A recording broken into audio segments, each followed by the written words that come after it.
En la valoración del estado cardiovascular tenemos un parámetro que nos ayuda a saber el funcionamiento del corazón, que es la frecuencia cardíaca. La frecuencia cardíaca recoge el número de veces que el corazón late por minuto. Este parámetro se puede valorar de varias maneras. En primer lugar, se puede valorar por palpación de arterias periféricas y también por palpación del propio corazón, en el tórax. Pero también podemos utilizar el electrocardiograma o el pulsioxímetro.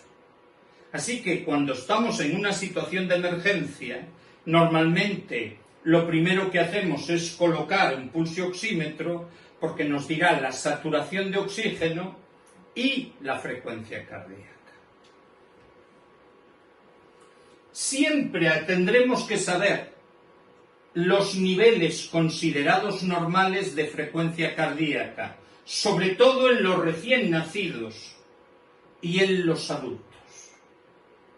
Es más difícil que nos caigan en todas las edades, pero convendría que tuviéramos claro que un recién nacido, un niño de 28 días de edad, tiene una frecuencia cardíaca que oscila entre 120 y 160 latidos por minuto.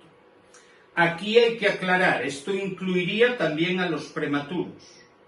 Cuanto más normal, más cerca de 120. Cuanto más prematuro, más cerca de 160. ¿Vale? Es posible que en un recién nacido la frecuencia baje de 120. Eso indicaría que está dormido. ¿Comprendido? Los lactantes se quedan en 100 y ya empieza a bajar de 100 cuando cumplimos 3 años, más o menos, para alcanzar el valor considerado estable a los 12. ¿Vale?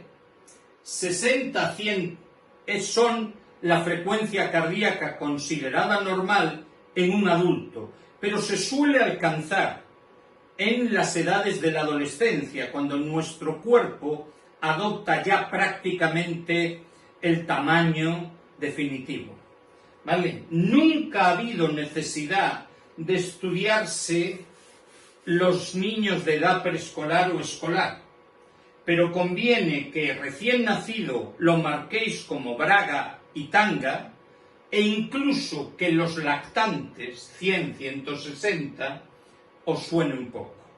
Por supuesto, la de los adultos es tan esencial que me reiría yo de alguien que no supiera ese dato.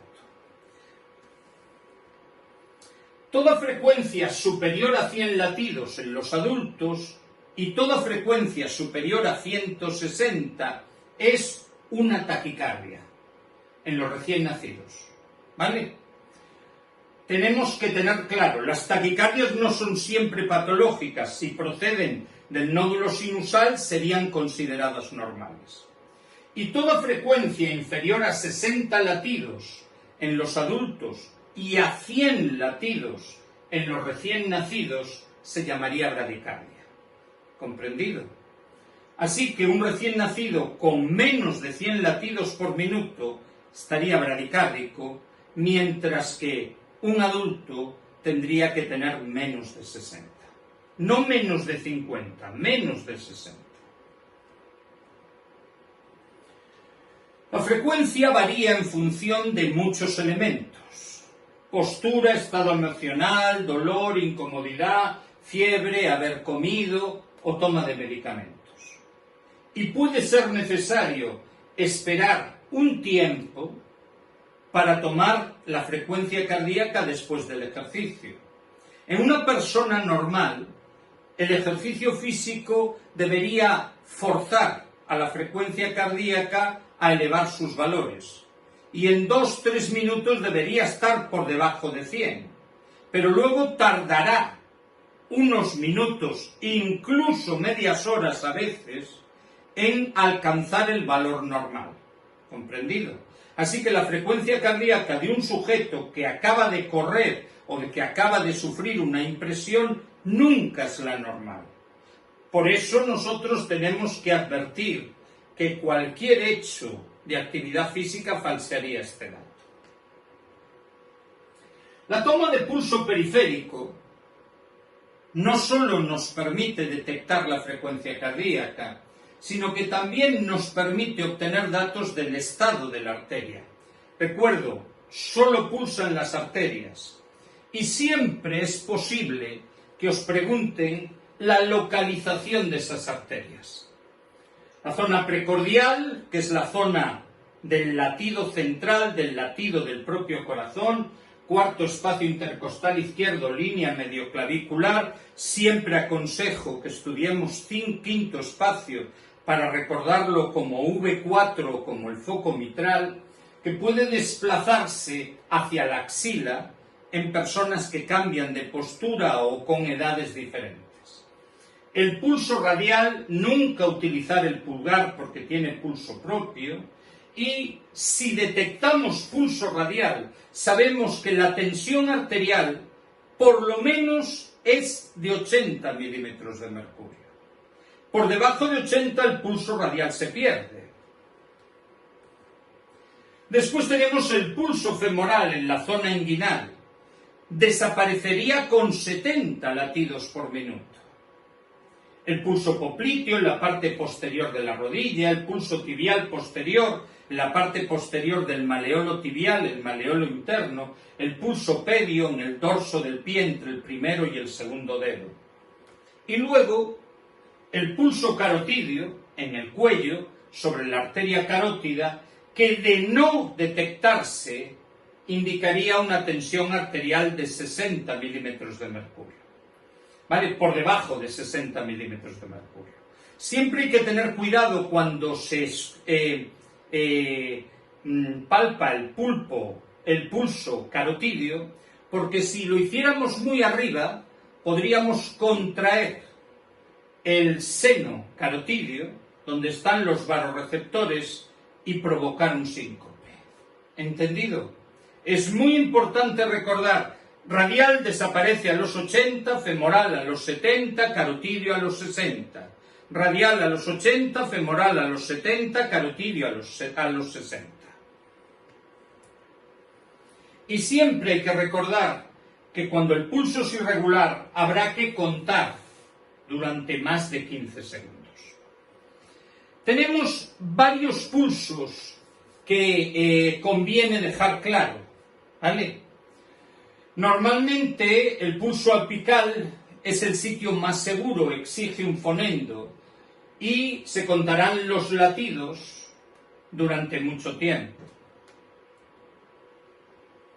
Además nos permite, el pulso periférico, nos permite conocer el estado de las paredes arteriales. Nos podemos encontrar arterias durísimas que no podemos apretar, la similitud en pulsaciones sucesivas, es decir, que sea un ritmo más o menos regular, la fuerza de este latido, que es lo que se llama amplitud, y la simetría en distintas arterias. Teóricamente, dos arterias de uno a cada lado con el mismo nombre deberían tener la ola de pulso en el mismo momento. Se debería notar el latido, llegar el latido en el mismo instante. Si se nota en diferentes momentos, aquí hay una patología. Sin embargo, conviene que recordéis que la amplitud, la intensidad de este pulso oscila desde 0 a 4 positivo y que la normalidad está en 3. Esto es la normalidad. Así que un pulso normal es de 3. ¿Vale? De 0, de 1 o de 2 el pulso es más suave, es más débil, y de 4 es mucho más fuerte. Existen una serie de pulsos que yo me estudiaría. Los más importantes, en mi opinión, son el pulso paradójico y el déficit de pulso. El pulso paradójico es algo muy característico de una patología que llamamos taponamiento cardíaco. Pero puede aparecer en cualquier proceso donde haya una hiperinsuflación pulmonar, un EPOC o un asma grave. Cuando el pulmón se llena de aire, comprime al corazón y no le deja latir bien, pues el pulso paradójico es una exageración de este hecho.